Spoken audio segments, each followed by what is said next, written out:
Diyos, Panginoon Kristo, pinakamakapangyarihan sa lahat, na siyang lumikha ng langit at lupa at sa lahat ng mga bagay na nakikita at hindi nakikita.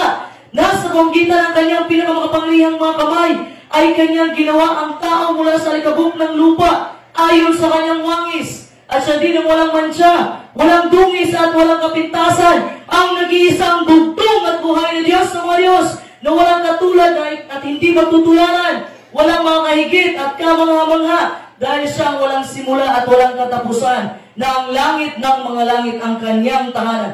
Palakpakan po natin ang bugtong at buhay ng Diyos, mga Diyos, Panginoon Kristo, pinakamakapangyarihan sa lahat.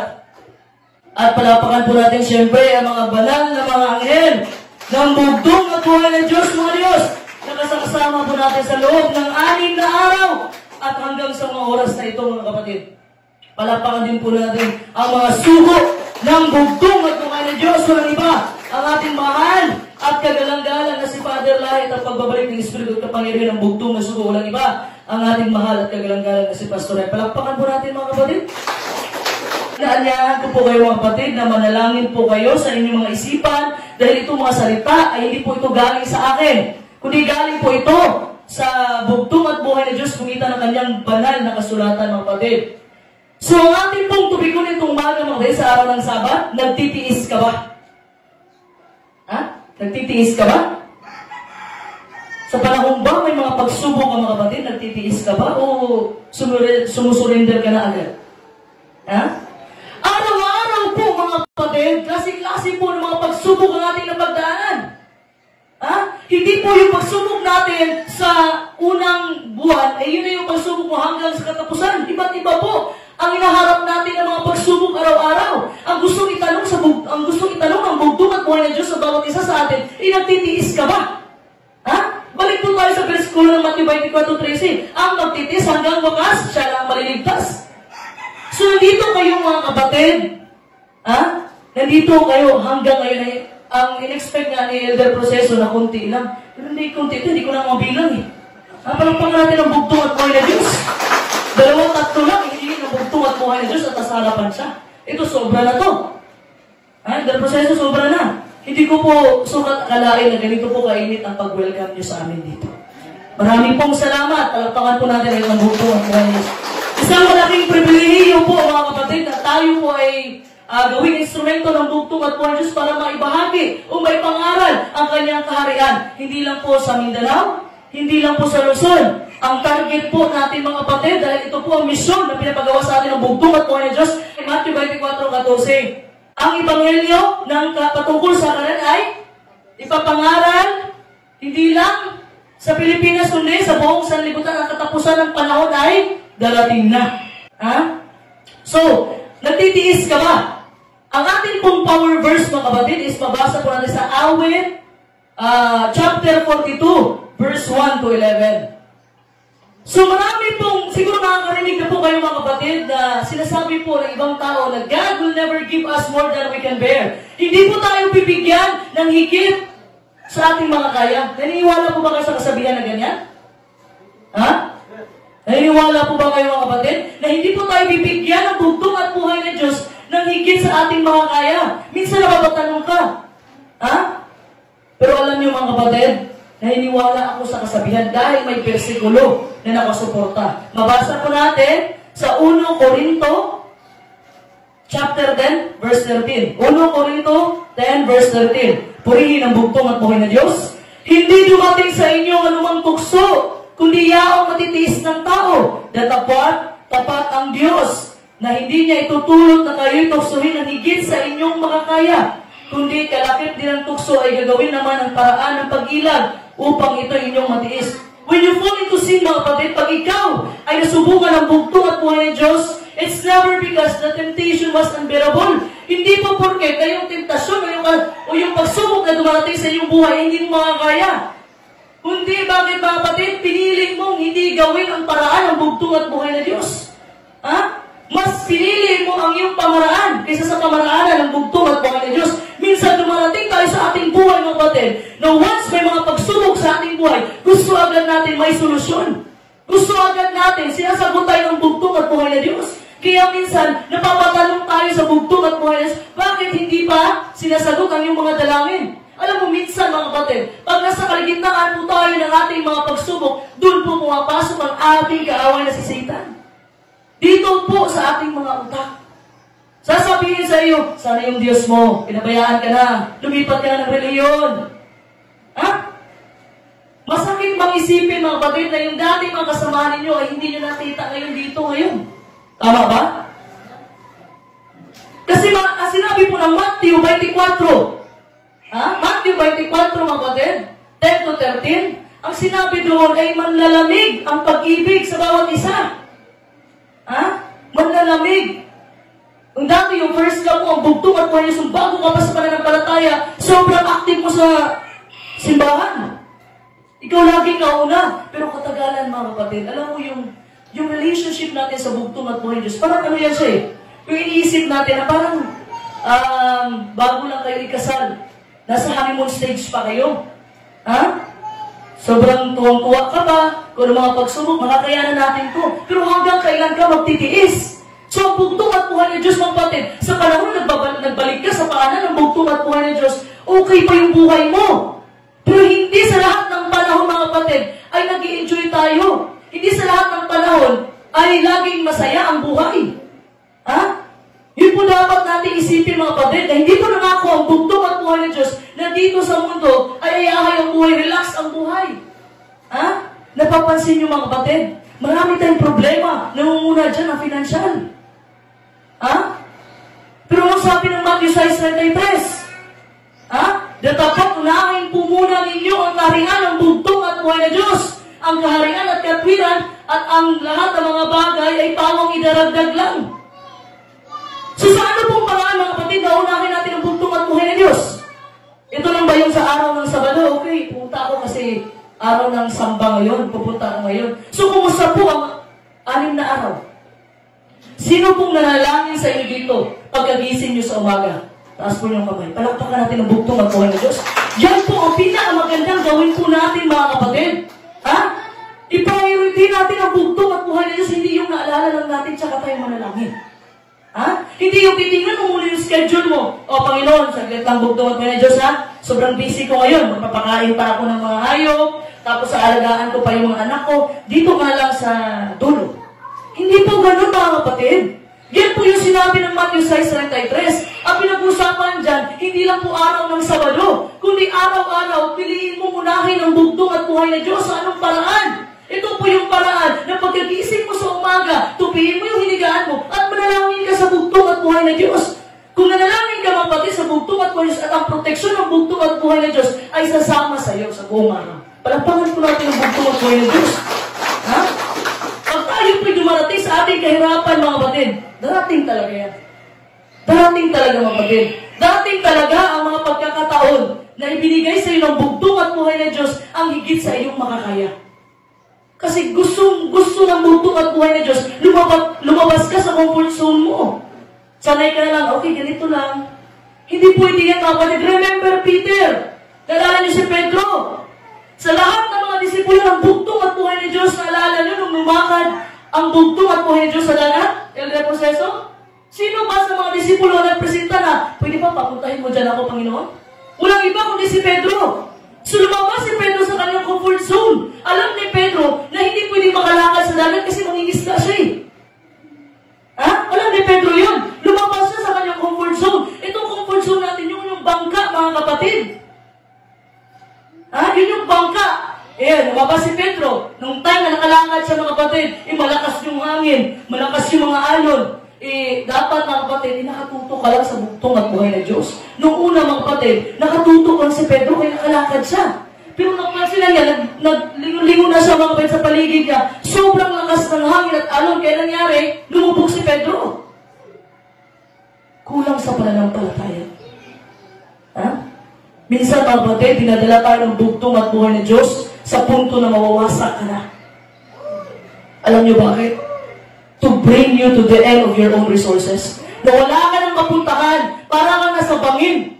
Na wala ka nang mapuntahan, tatalon ba ako? Hindi. Yan ang gusto gawin ng bugtong at buhay na Diyos.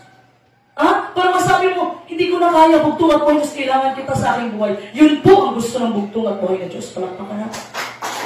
Ha? Kaya, kung nasaan ka man ngayon, mga kapatid, ay yun ang purpose ng bugtong at buhay na Diyos kung saan kanya nilagay. Ha? He praised us and this is good. This is for our own good, mga kapatid. Hindi naman po pinangako ng bugtong at buhay ng Diyos na lahat na mangyayari sa iyong buhay ay puro magaganda. Bagkus pinangako ng bugtong at buhay ng Diyos na kahit hindi maganda yung nangyari, minsan tinatawag natin siyang blessing in disguise. Mayroong hindi magandang nangyari, mga kapatid. Pero, mga kapatid, doble pa ang mga panalangin na natatanggap mo. Minsan may kwento ako, mga kapatid. New Year, nasunog yung bahay nila. At that time na nasunog yung bahay niya, medyo dismayado talaga yung mayari. Pero yung advantage pa, mga kapatid, mas malaki pa yung insurance na nakuha niya. Blessing in disguise. Dahil sa nasunog yung bahay niya, malaking insurance, mas nakapagpatayo pa siya ng maraming bahay. So, ganun po, every time po na mayroong mga hindi magaganda nangyari sa ating buhay, isipin po lagi na ito may purpose ang bugtong at buhay ng Diyos. Kasi po, magdedetermine po itong reaction natin kung ano ang ating iniisip. Kung pangit ang iniisip, pangit ang resulta.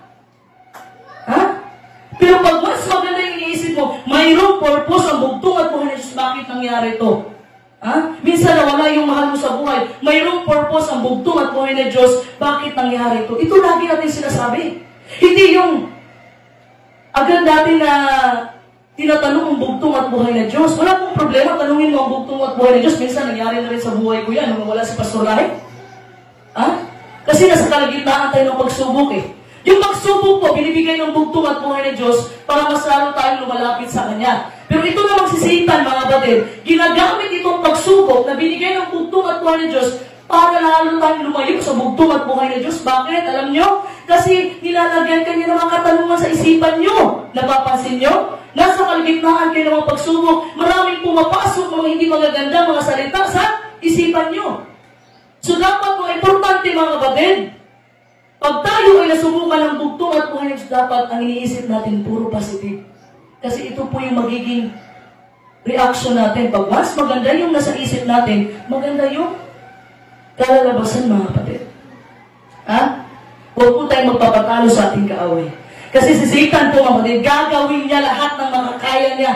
Mawala ka lang sa bugtong at buhay ng Diyos. Lumayo ka lang sa bugtong at buhay ng Diyos. That's why sinasabi ko, pag araw ng Sabado, marami ang lalatag si Satan, mga kapatid, para hindi ka makapagsamba sa bugtong at buhay ng Diyos. Minsan namin misinterpret natin yung pagpapala na akala natin pagpapala sa araw ng Sabado, eh mayroong pilahan doon sa barangay, nagpila ka, tapos hindi ka na nakapagsamba. Do you think pagpapala ng bugtong at buhay ng Diyos yun? Hindi! Kasi alam niyo bakit? Naapektuhan na po ang araw ng Sabado. Once maapektuhan po ang araw ng Sabado, hindi po pagpapala yan. Lagi po natin tandaan, mga kapatid. Ha? Ano po sinabi ng Filipos 3, verse 10? Purihin ang bugtong at buhay ng Diyos upang makilala ko siya at ang kapangyarihan ng kanyang pagkabuhay na maguli at ang pakikisama ng kanyang mga kahirapan na ako'y natutulad sa kanyang pagkamatay. Anong sinabi ni Apostol Pablo? Ang sinabi po ni Apostol Pablo, mga kapatid, na gusto niya makibahagi sa mga kapighatian ng bugtong at buhay na Diyos. Gusto niyo makibahagi, mga kapatid, it is through the pain in your life, sa pamamagitan po ng sakit na iyong nararamdaman, sa pamamagitan ng pagsubok, kapighatian, at sakit na iyong nararamdaman, dinadala ka lang po ng bugtong at buhay ng Diyos na mas lalo kang lumalapit sa Kanya to have a deeper, closer, intimate relationship sa Kanya. Alam mo yung intimate, mga kapatid? Dito sa may mag-asawa, mga kapatid, kailangan may intimate relationship kayo. Kailangan nakakaalam. Yan po ang gusto gawin ng bugtong at buhay. Sa anong paraan? Magbasa po tayo ng banal na kasulatan. Magdasal po tayo, mga kapatid. Hindi lang porque, mga kapatid, may nagmensahe dito. Maganda yan sa araw ng Sabado. Okay, may pagkain natin mga spiritual. Pero kumusta po ang 6 na araw? Kumusta po ang 6 na araw? Marami pong live si Pastor Lahi. Marami po siyang na-upload sa YouTube. Maraming na-upload sa Facebook, tingnan po ninyo. Kung hindi talaga nahirapan na kayong magbasa ng banal na kasulatan, panuurin po ninyo ang mga post ni Pastor Lahi. Kahit na nawala na si Pastor Lahi, pero patuloy pa rin ang mga mensahe na iniwan niya. Dahil yung mga mensahe, mabatid, ay mga salita po ng bugtong at buhay na Diyos, laging sariwa. Palakpakan po natin ang bugtong at buhay na Diyos. Ang sabi ni Apostol Pablo, mga kapatid, kahit mismo si Apostol Pablo ay gusto niya makibahagi sa pagkapighatian ng bugtong at buhay ng Diyos. So ngayon, mga kapatid, kung mayroong nag-aapi sa iyo, tandaan po natin, kung mayroong mga nag-aapi sa inyo ngayon, ipagpasalamat niyo sa bugtong at buhay ng Diyos. Ibig sabihin, nakibahagi na po kayo sa mga sakit na naramdaman ng bugtong at buhay. Nalala niyo po, Panginoon? Nalala niyo po, mga kapatid, nung bumaba siya, nagkatawang tao sa pinakamamawuri ng pamumuhay, sinampal, dinuraan, hinubaran, nalaban ba ang bugtong at buhay ng Diyos? Hindi, palakpakan po natin, mga kapatid. Bagos, ano sabi niya? Ama, patawarin mo sila. Hindi nila alam ang kanilang ginagawa.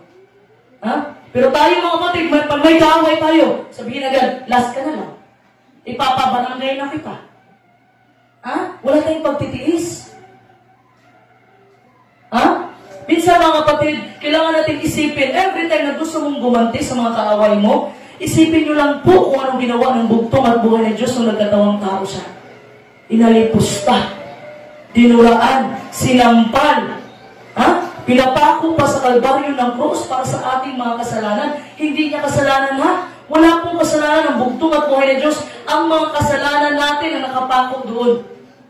Ang mga kasalanan natin bit-bit ng bugtong at buhay ng Diyos. Alam niyo yung krus, gaano kabigat? Nasa around 70 kilos. Ang ganun po kabigat ang daladala ng bugtong at buhay ng Diyos.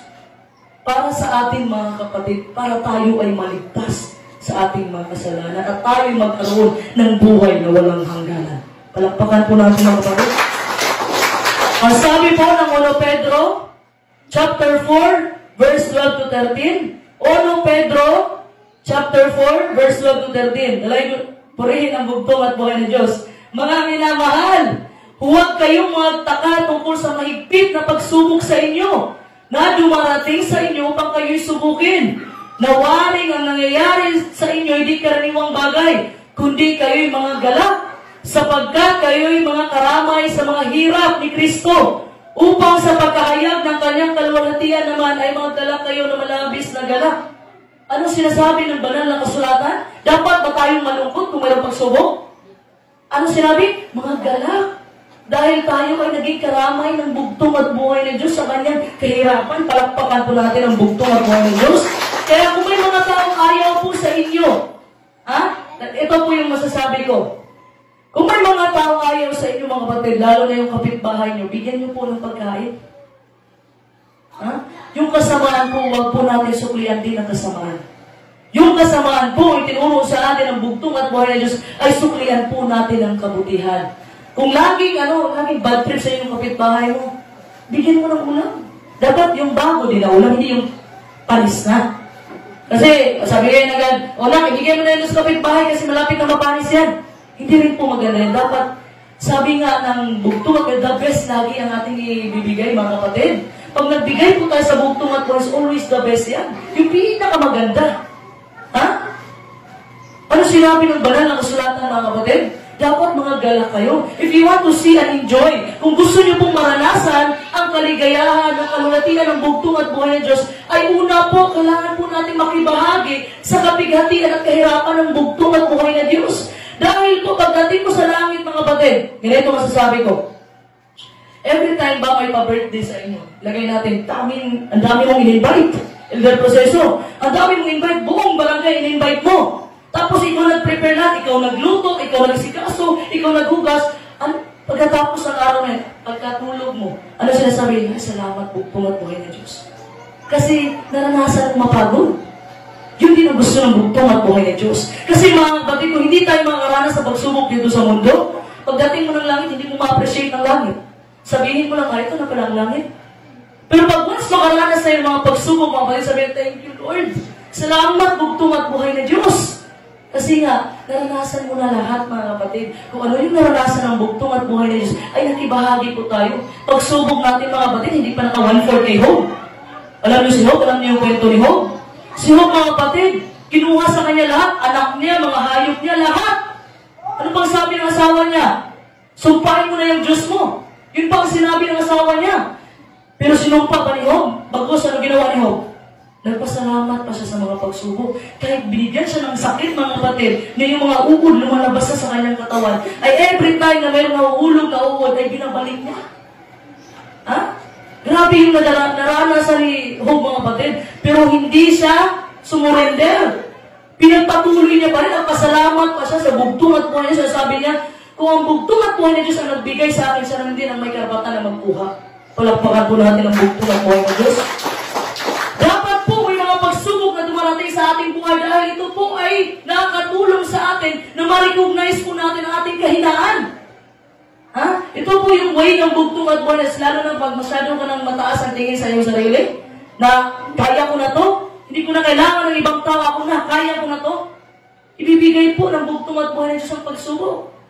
Kasi ang mga tao kapag mataas ay ibababa po ng bugtong at buhay ng Diyos, at mga taong nagpakumbaba ay itataas po ng bugtong at buhay ng Diyos. Kaya ngayon kung inaapi ka, maraming naninira sa'yo, magpapakumbaba ka po, mga kapatid. Magpasalamat ka. Sabihin mo, salamat kapatid, God bless you. Huwag niyong suklian na, lagot ka sa akin na paglabas mo, lagot ka. Ha? Last ka na lang. Last offense mo na, ikabarangay na kita. Doon na makita sa barangay. Huwag po, mga kapatid. Dapat po, makita ng ibang tao na iba po kayo. Iba tayo. Dahil tayo ay lahi. Iba. Kung sa Bisaya pa, lahi. So sa Tagalog, iba tayo, mga kapatid, sa mga mundo. Kung ang mga tao galit sa'yo, mahalin mo sila. Ha? Mahirap man, mga kapatid. Yun na yung dakilang utos ng bugtong at buhay ni Diyos. Mahalin natin ang bugtong at buhay ni Diyos, ang buong puso, ng buong kaluluwa, ng buong lakas. At mahalin ang iyong kapwa. Hindi man pwede, mga kapatid, na sundin mo lang, okay, Panginoon, nagsimba ako ng araw ng Sabado. Hindi ko kayang mahalin yung kapitbahay ko, nababad trip talaga ako pag nakikita ko siya. Hindi po pwede yan, mga kapatid. Dahil tayo pong lahat ay nilikha po ng bugtong at buhay ni Diyos ayon sa kanya. Wangis, ako sasabihin mo na, ang pangit talaga ng kapitbahay ko, hindi na po yung kapitbahay mo, yung sinasaway mo, yung Panginoon na. Ha? Kaya, mga kapatid, pag mabuting espiritu nasa loob mo, mabuti yung mga lumalabas sa bibig mo. Pero pag masamang espiritu, mga masasamang mga sinasabi mo, mga kapatid. Kaya dapat mag-iingat tayo, mga kapatid. Ha? Kailangan po ibigay ng bugtong at buhay ng Diyos sa mga pagsubok para po matutunan natin ang pagtitiis. Ha? May tanong ako, mga kapatid, kung walang pagsubok, may pagtitiis ba tayo? Hindi tayo nagtitiis. Ha? Wala tayong pasensya kung walang pagsubok. Kaya po binibigay po ng bugtong at buhay ng Diyos para magtiis ka. Sa mamamagitan po ng lakas ng bugtong at buhay ng Diyos na binibigay niya sa inyo, hindi sarili niyong lakas. Ha? Nagtatagumpay ka, hindi dahil sa iyo, kundi dahil sa bugtong at buhay ng Diyos. Yung mga pagsubok na napagdaanan mo, nagtatagumpay ka, hindi po yan dahil sa inyo. Dahil po yan sa lakas na binibigay sa inyo ng bugtong at buhay ng Diyos. Palakpakan po natin ang bugtong at buhay ng Diyos. Ang tanong ko po, ginagawa niyo po ba ito? Ha? Ginagawa niyo po bang magtiis kahit higit pa ang pagsubok na dumarating sa inyong buhay? Palakpakan natin ang bugtong at buhay ng Diyos. So, tingnan natin, mga kapatid, itong sulat ni Haring David sa Awit 42, mga kapatid, verse 1 to 2. Awit 42, verse 1 to 2. Purihin ang bugtong at buhay ng Diyos. Kung paano umihingal ang usa sa pagkauhaw sa tubig ng mga batis, gayon umihingal ang aking kaluluwa sa pagkasabik sa iyo, O Diyos. Kinauuhawan ng aking kaluluwa ang Diyos, ang buhay ng Diyos, kailan ako paparito at haharap sa Diyos. Alam mo itong sulat, mga kapatid, itong sinasabi ng mga tulad dyan, sinulat daw ito ni Haring David, at that time, mga kapatid, na tumakas siya kay Absalom. Si Absalom po ay anak ni David na gustong agawin ang kanyang kaharian. So tumakas po si David. Kinasulat po niya itong Awit 42, mga kapatid. Ito yung patungkol sa pagkauhaw niya sa bugtong at buhay ng Diyos. Ha? Itong salmo, itong awit na ito, mga kapatid, ini-express lang dito yung desire na, yung kagustuhan niya na mas makilala pa niya ang bugtong at buhay ng Diyos intimately. Na-recognize niya yung katuyuan niya. Ha? Na naghahanap siya ng bugtong at buhay. Alam mo yung sobrang uhaw mo na, alam mo yung galing ka sa mainit, tapos gusto mo uminom ng tubig, mga kapatid. Ganun po ang Ganun po ang nararamdaman, mga kapatid, na nagsulat sa awit, mga kapatid. Yung dryness na nararamdaman niya, na parang kusa daw, na naghahanap ng tubig. Yung tubig, mga kapatid, yan yung bugtong at buhay ng Diyos sa atin. So, sobrang dry natin, mga kapatid, na tuyo na tayo, gusto uhaw na tayo. May mga tao talaga na laging naghahanap gutom at uhaw sa mga salita ng bugtong at buhay ng Diyos. Ha? Pinagpala po kayo dito, mga kapatid. Ha? Dahil mayroon po si Elder Proceso na bibigay sa inyo ng pagkain spiritual every Sabbath, palakpakan natin ang bugtong at buhay ng Diyos. At ini-encourage ko lahat, mga kapatid, na magbigay tayo ng mga mensahe, kahit 10 minutes lang. Lalo na sa ating mga nanay, sa mga kabataan. Dapat may party po tayo sa karya ng bugtong at buhay ng Diyos. Naalala ko lang po, sinabi ni Pastor Lahi, huwag po kayong pumunta ng simbahan na wala kayong ginagawa sa loob ng simbahan. Dapat, umuwi kayo na nakakanta kayo dito. Kagaya ng ginawa ni nanay, kumanta siya kanina, palakpakan po natin ang bugtong at buhay ng Diyos. Dapat po sabihin sa LC nyo, Brother, Elder, pakantahin mo naman ako. Ayaw ko kasing umuwi na wala akong ginawa eh. Next time po, mga kapatid, kasi lalo na pag kayong lahat na nakakanta, kulang yung 1 oras. Kulang yung 2 oras. So, dapat mag-umpisa kayo, nasa madahan-dahan, alas 8. Kasi mga kapatid, puro awit yan. Na parang lang kayo, isipin nyo, parang video kayo. Para mas lalo kayong ganado, mga kapatid, na pupunta kayo ng simbahan ng maaga, para magkantahan, magpuring sa bugtong at buhay ng Diyos. Kasi yun po ang happiness ng bugtong at Diyos, ang mapurihan siya, kantahan siya ng mga magagandang mga kanta. Himik nyo, kapatid, happy Sabbath. Palakpakan ko natin ang bugtong at buhay ng Diyos. Minsan, mga kapatid, itong si David, mga kapatid, ito yung panahon na tumakas siya kay Absalom, nauhaw siya sa bugtong at buhay ng Diyos. Tayo din, mga kapatid, dumarating tayo sa punto ng ating buhay na uhaw-uhaw tayo sa mga banal na salita ng bugtong at buhay ng Diyos. Ang sabi po ng Amos 8, 11, 12, sa uling kapanahunan, mga kapatid, ipapadala ang gutom. Hindi gutom sa material, kundi gutom sa mga salita ng bugtong at buhay ng Diyos. Kaya ngayon, pala mga darating ang panahon, yung sinabi ni Brother Gilbert kanina, mga kapatid, na Sunday law at saka Sabbath, ito yung magiging issue sa uling kapanahunan. Sabado at Linggo, yun pong pag-aawayan.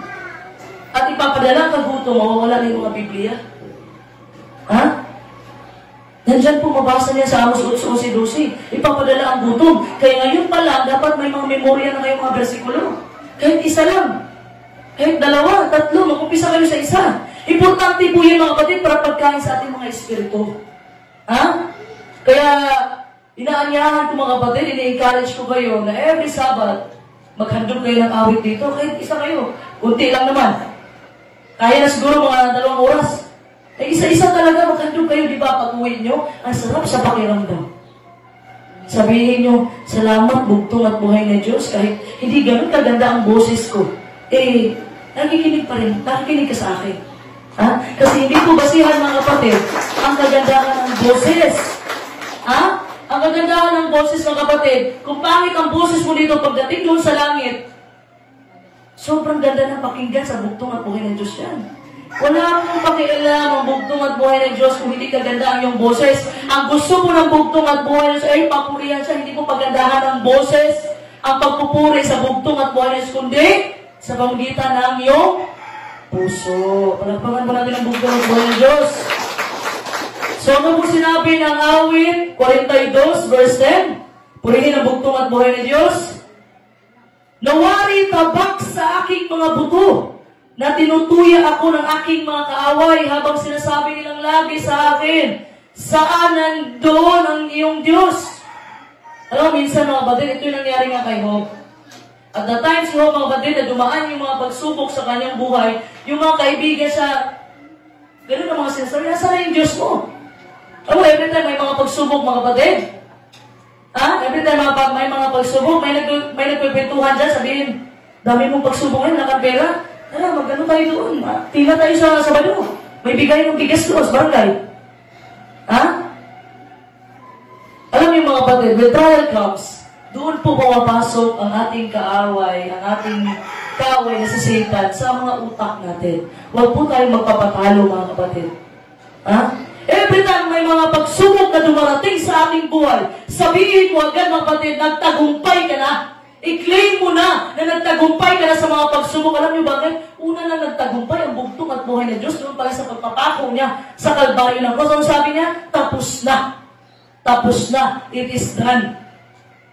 Anong tapos na? Tapos na po ang kasalanan. Ha?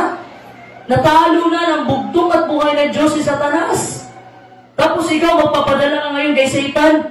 Every time may mga pagsubok ka, hinahayaan mo lang din na madala ka. Kasi nga ito kasi mga kapatid, tinitake advantage po ni Satanas ang kahinaan natin. Ha? Tinitake advantage yan. Nagpapasok ka dyan, mga kapatid, sa mga isipan mo na mga hindi magaganda. Every time, mga kapatid, nakakaisip ka ng hindi magaganda, nakakagawa ka ng mga bagay na hindi magaganda. Kasi pinasukan ka na ni Satanas sa iyong isipan. Dahil ganito po yan, mga kapatid. Unang papasukan po ni Satanas sa iyong isipan. Kasunod niyan, susunod na yung ibang parte ng iyong katawan. Sasabihin doon, meron daw bigayan. So pagpunta mo doon, ano sumunod na? Pumasok sa isipan mo, anong sunod na sumunod? Yung katawan mo, dinala ka na doon, hindi na sa simbahan. Doon na sa barangay. Ha? So importante po mga kapatid, na maintindihan natin ang pagsubok na binibigay sa atin ng bugtong at buhay, hindi po para tayo ay mawasak. Hindi po tayo ay para tayo ay manghina, kundi para tayo ay patatagin pa ang ating mga pananampalataya ng bugtong at buhay na Diyos. Palapakan po natin. Ano sinabi po ng awit 42 verse 5? Purihin ang bugtong at buhay na Diyos. Bakit ka nanglulumo, o kaluluwa ko? At bakit ka nababagabag sa loob ko? Umaasa ka sa Diyos sapagkat pupuri pa ako sa Kanya dahil sa kagalingan ng Kanyang mukha. Alam niyo mga kapatid, parang kinakausap niyo yung sarili. Alam mo, napapansin niyo ba minsan kinakausap niyo yung sarili niyo? Ha? Ganito ang ginawa niyo mga kapatid. Bakit ka nahihina? Bakit ka hindi ka pwede manghina? Ha? Bakit ka nababagabag ang loob mo? Yun ang kinakausap niya sarili niya. Dapat, ang sinasabi niya, every time may mga katanungan, sinasabi niya, ini-encourage niya yung sarili niya. Sabi niya, umasa ka lang sa bugtong at buhay ng Diyos. Purihin mo siya. Ha? Dahil nakagalingan ay nagagaling sa bugtong at buhay ng Diyos. Yun po, every time na mayroong mga katanungan sa isipan mo, sabihin mo lang lagi, humasa ka sa bugtong at buhay ng Diyos. Na matatagumpayan mo itong pagsubok dahil kasama mo ang bugtong at buhay ng Diyos. Kasi po, ito pong nagsulat ng Salmo o awit mga kapatid, nalulumong na yung kaluluwa niya. Ha? He feels abandoned by our Lord Jesus Christ. Feeling niya, inabandon na po siya ng bugtong at buhay ng Diyos. Ha? Sometimes mga kapatid, pag hindi po sinasagot ng bugtong at buhay ng Diyos ang mga dalangin natin, nararamdaman natin na inaabandon na tayo ng bugtong at buhay ng Diyos. Baka po may problema sa panalangin. Baka po may problema sa mga dalangin natin. Ano po yung problema? Hebrew 11 verse 6. Hebrew 11 verse 6. Purihin ang bugtong at buhay ng Diyos. Without faith, it is impossible to please God. Kung walang pananampalataya, posibleng mapalugdan ang bugtong at buhay ng Diyos. So kaya pala mga kapatid, na hindi dinidinig ng bugtong at buhay ng Diyos ang iyong mga dalangin dahil kulang ka sa pananampalataya. Hindi po natin pwedeng mapalugdan ang bugtong at buhay ng Diyos kung lalapit ka lang, Panginoon, meron akong gusto. Tapos hindi ka sigurado mga kapatid. Dapat pag nanalangin po tayo mga kapatid, ang itinuro po ni Pastor Lahi, pag nanalangin po tayo, dapat i-claim natin. Para makuha po natin yung mga benepisyo. Dapat i-claim natin na bugtong na anak tayo ng bugtong at buhay ng Diyos para makuha po natin yung benepisyo. Kagaya lang yan ng SSS. Diba? Hindi ka member ng SSS, may benepisyo ba? Wala. So dahil tayo mga bugtong na anak ng bugtong at Diyos, marami tayong benepisyo. Ha? Dahil may po tayo nakatawag sa bugtong at buhay ng Diyos. Pag ang bugtong na anak ng bugtong at Diyos ay nanalangin, sinasagot niya agad. Yun po ang mga benepisyo. Ha? Kaya minsan lang pati napapaisip ka, matagal ko nagpipray, na gusto kong mag-abroad, matagal ko pinagpipray, na gusto ko ng bagong aircon, bakit hindi binibigay ng bugtong at buhay ng Diyos? Ang tanong, ito bang pinapanalangin mo, kapatid? Ito bang dinadalangin mo ay para sa sarili mo o para sa kalulatian ng bugtong at buhay ng Diyos? Kasi kung para sa sarili mo, hindi bibigay ng bugtong at buhay ng Diyos. Dapat po mga kapatid, tanungin natin ang bugtong at buhay ng Diyos. Bugtong at buhay ng Diyos. Ako'y nanalangin sa ito yung gusto ko. Gusto ko magpunta sa ibang bansa para makatulong sa iyong gawain, para makatulong sa iyong kaharian. Yun po yung mga benepisyo ng bugtong at buhay na Diyos sa atin. Dapat po mga kapatid, pag nanalangin po tayo, hindi lang laging ako, gusto ko. Hindi po ganun. Iwasan po natin na gumamit ay gusto ko bugtong at buhay ganito. Gusto ko ganito. Puro ka ako. Saan na po ang bugtong at buhay na Diyos sa iyong dalangin? Wala na. Dapat pag nag-pray po tayo mga kapatid, ilatag mo yung gusto mo. Pero sa dulo po ng iyong panalangin, sabihin niyo po sa bugtong at buhay na Diyos, ang kalooban niyo po, bugtong at buhay ang masusunod hindi sa akin. Bakit po mahirap lumapit sa bugtong at buhay na walang pananampalataya? Because faith is the foundation of hope. Itong ating mga pananampalataya, mga kapatid, ito yung pundasyon ng ating pag-asa. Kung wala kang pananampalataya, mahirap talaga. Alam niyo yung mga bata, pag pinangakuhan mo, talagang every time sabihin mo, nak, dito ka lang may iwan ka lang sa bahay. Pagdating ko, may dala kang pasalubong sa akin, bili ako ng Jollibee. Alam niyo mga kapatid, yung mga bata, umaasa talaga dahil may pananampalataya sila sa inyo, mga magulang. Alam niyo, pagkadating niyo pala, sabihan ka agad ng anak mo, mama, saan yung Jollibee? Ganun ang bata, kaya mahirap mangakuha ng bata, mga kapatid. Pero ang bugtong at buhay na Diyos, gusto niya na i-claim mo yung pangako niya. Ang sinabi po ng bugtong at buhay na Diyos, ikaw ay humingi at ikaw ay pagbibigyan. Palagpakan natin ang bugtong at buhay na Diyos. Ano pong ibibigay kung wala kang hinihingi? Walang ibibigay. So humingi ka. Dapat po mga batid, na ma-experience po natin yung pag-ibig ng bugtong at buhay ng Diyos sa pamamagitan ng katapatan ng kanyang mga salita. I remember po ang bugtong at buhay ng Diyos, hindi siya tinanggap sa kanyang sariling bayan. Bakit po? Bakit po siya hindi tinanggap sa kanyang sariling bayan? Dahil po yung mga tao sa bayan niya, kulang ng pananampalataya. Noong una po, nangaral ang bugtong at buhay ng Diyos, okay sa kanila. Ganda ng pangaral, may wisdom talaga, malalaman mo na may guide ng banal na espiritu. Pero nung time mga kapatid na nag-background check sila sa bugtong at buhay ng Diyos, ay, anak lang pala ito ng panday. Doon mga kapatid, sinimulan na lang siraan ang bugtong at buhay ng Diyos. At doon mga kapatid, wala silang pananampalataya. Kaya hindi siya tinanggap sa kanyang sariling bayan. Okay mga kapatid, sa awit, chapter 42 verse 9, awit 42 verse 9, purihin ang bugtong at buhay ng Diyos, aking sasabihin sa Diyos, na aking malaking bato. Bakit mo ako kinalimutan? Bakit ako yayawag tumatangis dahil sa pagpighati ng kaaway? Tinatanong na niya ang bugtong at buhay ng Diyos, mga kapatid. Tinatanong na niya ang bugtong at buhay ng Diyos. This is the point, mga kapatid, na kini-question na natin ang bugtong at buhay ng Diyos. Ang taong ito, mga kapatid, ay naghahanap ng kanyang sarili sa problema. Nasa kaligitnaan siya ng problema. At kawalan ng pag-asa. Dahil hindi po sinasagot ang bugtong at buhay sa dalangin niya. Na-experience nyo na ba yan mga kapatid? Minsan ba nanalangin kayo sa bugtong at buhay ng Diyos na parang iniisip nyo, meron kaya ang bugtong at buhay ng Diyos? Nandiyan ka pa ba bugtong at buhay ng Diyos? Matagal ko ng panalangin ito pero hindi mo binibigay. Minsan mga kapatid, dumarating tayo sa punto ng buhay natin na gano'n. So sinabi dito mga kapatid, tinatanong na niya ang bugtong at buhay, nakalimutan mo na ba ako? Panginoon, nakalimutan mo na ba ako? Tinatanong niya, bakit ako nagluluksa dahil sa pang-aapi ng aking kaaway? Alam mo minsan mga kapatid, pag maranasan mo yun, yung nang-aapi sa'yo, naninira sa'yo, minsan mapapatanong ka talaga sa bugtong at buhay ng Diyos, bakit? Bakit ako nagluluksa ngayon? Bakit sakit ako ngayon dahil sa pang-aapi ng aking mga kaaway? Dahil ganito po yan mga kapatid, yung pagsubok po, nakadepende po yan sa pananampalataya mo. Magdepende po yung mga pagsubok na ibibigay sa iyo ng bugtong at buhay ng Diyos sa kung ano kalaki ang pananampalataya mo. Hindi po siya magbibigay ng pagsubok kung hindi mo kakayanin. Alam niya kaya, alam ng bugtong at buhay ng Diyos na kaya ni Job. Kaya pinagmalaki ng bugtong at buhay ng Diyos si Job kay Satanas. Sabi, nakita mo yung nakita mo yung servant ko dyan na si Job? Yun po ang pinagmamalaki po tayo ng bugtong at buhay ng Diyos. Every time na mga pagsubok tayo, it means po mga kapatid na pinagmamalaki po tayo ng bugtong at buhay ng Diyos.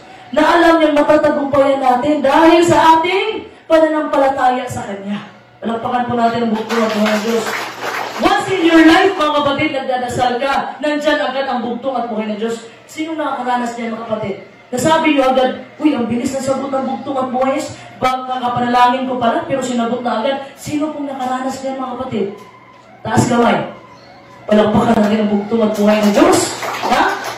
Minsan, mga kapatid, naranasan mo na gano'n, nandyan agad ang bugtong at buhay. And sometimes, naranasan mo rin na every time na nanalangin ka, na akala mo na sa bakasyon ng bugtong at buhay ng Diyos na hindi ka sinasagot. Ha? Naalala niyo po yung kanta ni Father Lahi na bakas ng mga paa sa buhangin? Alam niyo po yung kwento na yan? Sino pong nakakaalam ng bakas ng mga paa sa buhangin? Ano ba yan? Awit ni Father Lahi. Ang kwento po dyan, mga kapatid, at that time, mga kapatid, na naglalakad sila sa buhangin, dalawang bakas ng paa ang kanya nakita. Sa kanya at sa bugtong at buhay ng Diyos. Sa panahon na dumating yung mga pagsubok sa kanyang buhay, sinisi niya ang bugtong at buhay ng Diyos. Alam niyo bakit? Tinanong niya ang Panginoon, bugtong at buhay ng Diyos, nasaan ka sa panahon na kailangan kita? Paglingon niya, mga kapatid, isang bakas na lang ng paa sa buhangin ang kanyang nakita. Alam niyo po ang sagot ng bugtong at buhay ng Diyos, mahal kong anak, sa panahon na isang bakas na lang ng paa sa buhangin ay inyong nakita, ay yun yung panahon na kinalong na kita sa makapangyarihan ko ng Panginoon. Ganun lang pala, mga kapatid. Agad-agad natin inusgahan ang bugtong at buhay ng Diyos. Iniwanan mo na ba ako, bugtong at buhay ng Diyos? Nasaan ka na? Isang bakas na nakita ko. Eh, hindi mo pala alam, kalong-kalong ka na ng bugtong at buhay ng Diyos. Hindi mo pala alam, mga kapatid. Minsan nanghihina kasi yung pananampalataya, hindi mo na alam, hindi mo maintindihan ano nangyayari sa buhay mo. Pero yung time na yun, mga kapatid, kinalong ka na pala ng bugtong at buhay ng Diyos kasi alam mo napapagod ka na. Palakpakan po natin ang bugtong at buhay ng Diyos. So, ano po gagawin mo, mga kapatid, sa panahon na hindi mo mahagilang ang bugtong at buhay ng Diyos? Nakakala mo, nagbakasyon ng bugtong at buhay ng Diyos, kakala mo, hindi sinasagot ang iyong mga dalangin. Ha? Ito po yung sinabi ng awit, mga kapatid, na desperate search siya, mga kapatid. Desperado siya naghanap. Ha? Na desperado siya naghanap sa bugtong at buhay ng Diyos, kagaya ng isang pusa. Na desperado naghahanap ng tubig. Ha? Alam mo yung feeling ng mga hayop, mga kapatid, pag ganito kainit? Uhaw lagi yan. Ha? So tayo, mga kapatid, itong writer ng awit, mga kapatid, tuyo na siya. Hinahanap niya ang bugtong at buhay niya. Saan ka na bugtong at buhay ng Diyos? Ano pong sinabi ng verse 3, mga kapatid, sa awit 42, verse 3? He's crying and can't eat. Hindi na siya makakain, umiiyak siya. Ano sinabi? Basahin natin, pag ng bugtong at buhay ng Diyos. Ang aking mga luha ay naging aking pagkain araw at gabi. Habang kanilang sinasabing lagi sa akin, saan nandun ang iyong Diyos? So, he's in a state of despair, wala ng pag-asa. Alam niyo, mga kapatid, nasa problema ka na nga, mayroon ka pa mga kaibigan na lalong nagdadagdag ng iyong problema. Ha? That's why, mga kapatid, importante na mamili ka ng iyong mga kaibigan. Hindi yung kaibigan lang, mga kapatid, na once na kailangan sila sa iyo, nandyan ka, tapos kung ikaw nangangailangan, wala na, tapos sila tanong pa.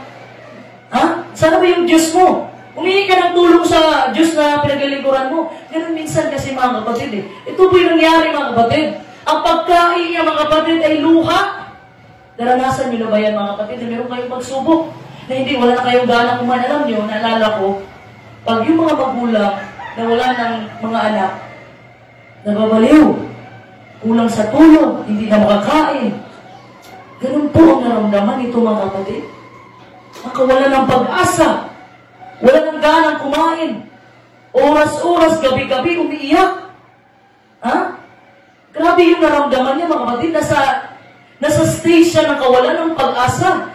Uhaw na siya sa bugtong at buhay na Diyos, pero hindi niya mahagilan ang bugtong at buhay na Diyos. Ha? He is struggling spiritually. Naramdaman po niya, mga kapatid, na hindi niya mahagilan, hindi niya makita ang bugtong at buhay ng Diyos. Mahirap talagang mawala ng pag-asa. Lalo na sa emotional, mga kapatid, at spiritual, at hindi mo alam na saan ang bugtong at buhay ng Diyos. Minsan, mga kapatid, pag dumarating yung pagsubok sa atin, hindi mo alam. Hindi mo alam anong gagawin mo. Wala kang solusyon. Alam niyo, mga kapatid, ang dapat natin laging solusyon ang bugtong at buhay na Diyos. kahit ano pang bagyo, kahit ano pa yung mga ulan na dumarating sa ating buhay, dapat po mga kapatid, yung ating pananampalataya, nakaangkla po tayo yung pananampalataya natin sa bugtong at buhay ng Diyos sa ating bato. Ha? Kasi mahirap mga kapatid, ang gusto lang ng bugtong at buhay ng Diyos, kunting tiis na lang anak. Malapit na po ang pagbabalik ng bugtong at buhay ng Diyos.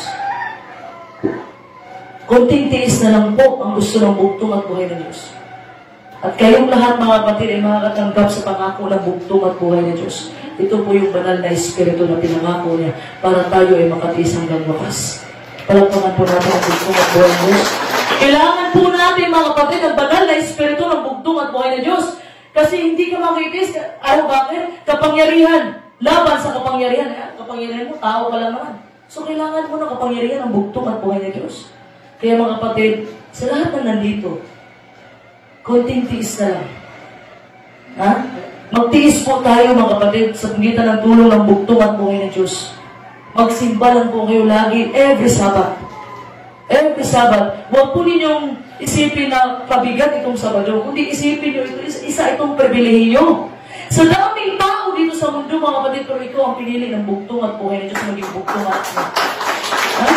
Dapat pag nagsimba tayo mga kapatid sa araw ng Sabado, dapat pagpasok pa lang natin, hindi pa natin nakapasok sa simbahan, sa labas pa lang tayo, dapat nakangiti na tayo, batiin natin ang ating mga kapatid. Ha? Sabihin natin mga Sabado mga kapatid, dapat lang talaga na mag-celebrate tayo dahil ito po ay araw ng bugtong at buhay ng Diyos at doon po sa langit ng mga langit ay wala pong malungkot doon. Lahat po nakangiti. Ha? Walang malungkot doon mga kapatid. Sa langit ng mga langit. Pag yan nakita ng bugtong at buhay, bakit malungkot ka? Nagpupuri ka sa akin ngayong araw ng Sabado, pero malungkot yung mukha mo. Tsaka mo naisipin ang problema pagkatapos ng samba. Ha? Unahin po natin ang bugtong at buhay sa araw ng Sabado. Dapat po nakangiti tayo. Dapat po pag nag-ano tayo sa ating mga kapatiran, makipag-usap tayo, magpagkwentuhan tayo. Hindi yung chismisa. Pero yung tungkol sa mga salita ng bugtong at buhay ng Diyos. Palakpakan po natin ang bugtong at buhay ng Diyos. Tingnan po natin yung verse 4. Ha? Awit 42, verse 4. Purihin ang bugtong at buhay ng Diyos. Ang mga bagay na ito ay aking naalala at nanglulumo ang aking kaluluwa sa loob ko. Kung paano ako'y nagpatuloy sa karamihan at pinapatnubayan ko sila sa bahay ng Diyos na may tinig ng kagalakan at pagpupuri na isang karamihan ay didiwang ng kapistahan. Ito po yung gagawin natin mga kapatid. Pag tayo po ay nagpupuri sa bugtong at buhay ng Diyos, dapat nagdidiwang kaya parang, alam mo yung nasa pistahan, tuwa-tuwa. Maraming kainan. Tuwa-tuwa sa mga tingay. Yung kanta, sa Happy Sabbath, Happy Sabbath. Hindi ganun mga kapatid. Dapat mag-Happy Sabbath, dapat nakangiti. Happy Sabbath, dapat ganun. Yan po ang gusto ng bugtong at buhay ng Diyos sa pagpupuri. Hindi yung Happy Sabbath, Happy Sabbath. Hindi po matutuwa ang bugtong at buhay ng Diyos niya. Ano sinabi mga kapatid? Dapat mga kapatid, may tinig tayo ng kagalakan. Dapat sa boses natin, marinig na nagagalak tayo, nagpupuri tayo sa bugtong at buhay ng Diyos. Kagaya ng isang nagdidiwang ng kapistahan. Ganun dapat mga kapatid, ganyan rin, nakasmile siya, kalakpakan natin ang bugtong at buhay ng Diyos. Pag may mga pagsubok mga kapatid, smile lang. Pakita nga natin yung mga smile natin, kalakpakan natin ang bugtong at buhay ng Diyos. Tapos mag-smile nyo kasi may camera. Picture natin yung camera dyan mga kapatid, nakapost kayo sa Facebook. Tapos sabihin nila na, ay hindi sila happy. Dapat happy. Happy ba kayo? Pag nag-greet na, Happy Sabbath kapatid. Happy Sabbath kapatid. Hindi pa nakatingin. Dapat Happy Sabbath kapatid. Ganun dapat. Parang bugtong at buhay ni Diyos matuwa sa atin. Hindi yung nagpupuri tayo na wala na tayo. Nandito nga yung katawan natin. Pero isipan natin na doon. Kumusta na kayo yung ano ko doon? Kumusta? Hindi. Dapat focus tayo sa bugtong at buhay sa araw ng Sabado. Palakpakan po natin ang bugtong at buhay ni Diyos. Kaya dito po mga kapatid naalala niya. Sabi niya, hindi naman ganito lagi. Naalala ko na ginaguide ko pa nga sila papasok sa bahay ng bugtong at buhay ng Diyos. It wasn't always like this. Hindi sa lahat ng pagkakataon na ganito na lang problema. He remembered better days. Naalala niya po yung mga magagandang nangyari sa buhay niya. Doon mga kapatid, lumalapit siya sa bugtong at buhay may kagalakan. Pero ngayon mga kapatid, lumalapit siya ng may luha sa kanyang mga mata. Napansin din siya ng ibang mga tao, mga kapatid. He is also struggling physically. Nagsastruggle siya physically, mga kapatid. Sabi niya, noon, alam niyo mga kapatid, alam niyo yung mga kapatiran na hindi na nagsimba ngayon? Naranasan din nila ito. Ha? Alam niyo yung mga kapatiran na hindi na nagsisimba? Naranasan nila, dati kasama ko yung mga kapatiran ko, sobrang happy namin magsamba. Pero ngayon, ano nangyari? Nagtatanong din niya sila sa kanilang mga sarili, mga kapatid. Alam niyo, kung mayroong kapatiran na hindi nagsisimba, bisitahin niyo. Kumustahin niyo po, mga kapatid. Alam niyo, mga kapatid, pagdating po ng bugtong at buhay na Diyos, tapos makikita mo yung kapatiran mo, iba sa feeling, mga kapatid. Yung kapatiran mo na tumalikod na talaga sa bugtong at buhay na Diyos at puntahan ninyo sa pamamagitan ng banal na espiritu ng bugtong at buhay na Diyos, hihipuin ang kanyang puso at bumalik siya sa paanan ng bugtong at buhay na Diyos. Alam mo, gaano karaming mga anghel na natutuwa doon sa langit, lalong-lalo ng bugtong at buhay na Diyos. At pagdating mo doon sa langit, mayroong mga labit sa'yo, sabihin sa'yo, Nanay, salamat na, nandito ako dahil sa'yo. Talagpakan natin ang bugtong at buhay na Diyos. Yan yung pinakamagandang pakiramdam, mga kapatid. Pag nagpunta ka sa langit ng mga langit, ha? Dapat may gawin po tayo, mga kapatid. Magmensahe tayo, hindi mo kailangan na magmensahe ka sa pulpito. Yung pakikita ng mabuti sa iyong kapwa, tumutulong ka sa mga taong naghihirap, sa mga taong nangailangan ng tulong, yun po yung ginagawa mo sa bugtong at buhay na Diyos. Ang sinabi ng bugtong at buhay na Diyos, kung ano ang ginawa sa iyong kapatid, yung ginawa mo rin sa akin. So kung pinabayaan mo yung tao na humingi ng tulong, parang pinabayaan na rin ang bugtong at buhay na Diyos. Ha? Ganun po, mga kapatid. So, itong tao na ito, mga kapatid, naalala niyo yung magagandang mga nangyari sa buhay niya nung nagsamba pa siya sa bugtong at buhay ni Diyos. Ito po yung pansinin natin. Pag once nag-struggle tayo emotionally and spiritually, it can bring you down physically. Pag once nangihina na yung loob mo, yung spiritual mo, pati yung katawan mo, kapatid, nangihina na rin. Alam mo, minsan, mga kapatid, pag gusto mo manalangin ng alas 12 ng gabi, gusto-gusto yung espiritu mo, pero mahina yung katawan mo. Hinihila ka sa higaan, ayaw mong manalangin kasi naantok ka ba? Ha? Sino bang nanalangin dito na alas 12 ng gabi? Subukan ninyo yan ha, mamayang gabi. Ganwiling, ganito ang sikreto dyan. Sabi ng ating mahal at kagalang-galang na pastor dahil kung gusto nyo pong mahingin kayo sa bugtong at buhay ng Diyos, at gusto nyo makipag-usap sa bugtong at buhay ng Diyos, alas 12 po ng gabi ang pinakamagandang oras. Alam niyo bakit? Tulog lahat ng tao, ikaw lang ang gising. Ibig sabihin, solo mo ang bugtong at buhay ng Diyos. Ha? Subukan niyo, mga kapatid, at mag-message kayo sa akin. Kung may hiningi kayo alas 12 ng gabi at ibigay sa inyo ng bugtong at buhay, si message niyo ako, tama ka talaga, sister. Na ang bugtong at buhay ng Diyos ay nasusolo ko siya every 12 in the midnight, alas 12 ng gabi. Ha? Alam niyo kanta yung Father Light, kahit sa ating gabi, ako sadyang gumigising. Sino bang nakakaano niya? Sino ba bang nakagawa niya ngayon? Yun yung sinasabi ko, gusto nating espiritu, pero mahina yung ating katawan.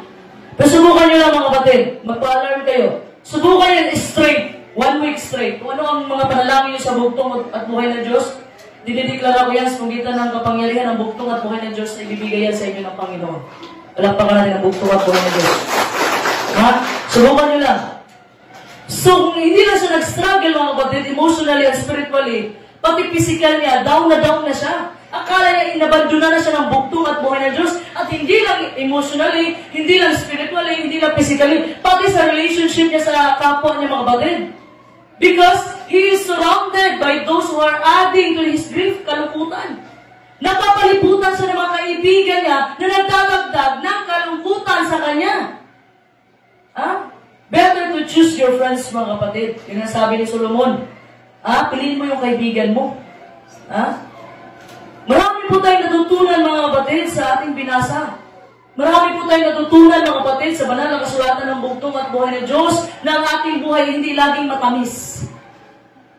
Hindi yung laging honeymoon stage kayo, ha? Kasi ang mag-asawa, mga kapatid, sinusubok talaga yan. Sinusubok yung mga mag-asawa. Alam mo, bilib ako dito sa mga umaabot na ng 50 years, 60 years. Kasi grabe yung pagtitiis nito sa ugali ba? Totoo ba? Nanay, totoo no? Grabe, oo daw. Sino bang mga asawa nito? Ha? De, alam niyo bakit nagtitiis kayo? Kasi mahal niyo pa. Palagpakan po natin ang bugtong at buhay ng Diyos. Bakit? Hindi niyo ba mahal? Hindi niyo ba mahal yung asawa niyo? Ay, ba't ang hina ng boses niyo? Mahal niyo, hindi? O, palagpakan natin ang bugtong at buhay ng Diyos. Ha? Nagtitiis po tayo mga kapatid sa pamamagitan ng tulong ng bugtong at buhay ng Diyos. Hindi nagtitiis ka dahil lang na, alam niyo mga kapatid, nagpapasalamat ako na dito kayo. Alam niyo bakit? Hindi lang dahil pumunta ka lang, dahil gusto mo lang. Hindi po. Dahil naalala ko yung magganap pabautismo, ilang taon na ang lumipas. Matagal na yun. Kung hindi mo mahal ang bugtong at buhay ng Diyos, wala ka ngayon dito. Ibig sabihin, mahal mo ang bugtong at buhay ng Diyos. Ha? Alam mo mga kapatid, mahirap talaga. Ha? Dito po ang ating mga sarili, mga tayo bilang bugtong na anak, ng bugtong at buhay ng Diyos ay hindi po laging kagalakan at kasiyahan. Kasi pag naranasan mo na lagi na lang kagalakan at kaligayahan, hindi na po lupa yan, langit na po yan. Ha? Pag nakaranas ka mga kapatid na lagi ka na lang happy, wala kang problema, wala ka na po sa lupa, nandun ka na po sa langit ng mga langit. Dahil doon lang po natin ma-experience ang walang hanggang kagalakan, eternal joy. Ha? Dahil po yan ang pangako po ng bugtong at buhay ng Diyos. Sige lang mga, sabi ng bugtong at buhay, sige lang. Ngayon, nandito pa kayo mga kapatid sa lupa, sa mundo, hindi marami tayong mararanasan. Pero pag punta po natin sa langit ng mga langit, wala na pong malungkot doon. Ang ibibigay po sa atin ng bugtong at buhay, walang hanggang kagalakan. Walang pagkarating ng bugtong at buhay ng Diyos. Ang sabi ng Juan 16:33, in this world you will have trouble. Dito sa sanlibutan ito ay meron kang kapighatian, meron kang mga pagsubok. Ha? Hindi po pinangako ng bugtong at buhay ng Diyos na relax ka na lang. Dahil ikaw ay tagasunod ko, relax ka na lang. Ako na bahala sa iyo, anak. Hindi po. Pero isa lang po ang pinangako ng bugtong at buhay ng Diyos sa iyong mga pagsubok. Ha? Sa lahat ng mga pagsubok na dumarating sa ating buhay, kapighatian, sufferings, pain, lahat-lahat po mga kapatid, isa lang po ang pinangako ng bugtong at buhay na kasama natin siya para matagumpayan natin ang lahat ng mga pagsubok. Ha? Sinong tao na ito mga kapatid? Nagtatanong siya. Totoong tanong. Nasaan ka na? Bugtong at buhay ng Diyos. Ha? Ito yung realidad ng buhay. Ito yung realidad ng buhay mga kapatid. Ha? Nagpupursige po mga kapatid. Naghahanap siya sa tapat na paghahangad. Wala na pong ibang pinaka-importante mga kapatid, yung mahanap mo yung katotohanan. Alam niyo mga kapatid, yung sinabi ko, billions of people around the world, pero ikaw nandito, ikaw binili ng bugtong at buhay ng Diyos. Alam mo, ano sinabi ng Juan 15:16? Juan 15:16, hindi po tayo ang pumili sa bugtong at buhay ng Diyos. Siya po ang nagpili sa atin, kaya nandito ka ngayon, mga kapatid, sa kaharian ng bugtong at buhay ng Diyos. Kaya ang ating mga kapatid, kailangan paghawakan natin ang numero. Anong kanta ni Father Lai? Be sure to hold your number in His kingdom. Ha? Be sure to hold on your number. Narinig niyo ba yan? In His kingdom. Ha? Meron kanta si Father Lai yan. Panghawakan niyo po ang numero niyo sa kaharian ng bugtong at buhay ng Diyos. Alam niyo bakit? Nanay, pag ikaw ba ay umalis dyan, tapos bakante, wala bang ibang uupo? Meron. Kaya importante na panghawakan po natin mga kapatid. Ha? Yung mga pagsubok, ano na yan? Yung paanghang lang yan sa buhay natin. Ha? Paanghang lang yan. Tingnan po natin mga kapatid. Ha? Yung verse 1. Ano sinabi? Ano ba kasi ang hinihingal niya? Saan siya hinihingal? Ha? Hindi po sa pagpapala sa hinihingal, hindi sa mga regalo. Hinihingal siya dahil sa paghahanap niya sa bugtong at buhay ng Diyos. Ha? Minsan mga kapatid, pinapaabot tayo sa punto ng ating buhay ng bugtong at buhay, sumagutom tayo, na mauhaw tayo sa Kanya, at mas kaunti ang solusyon sa ating mga problema. Bakit? Ha? Alam niyo bakit? Para lumapit ka sa Kanya. Ha?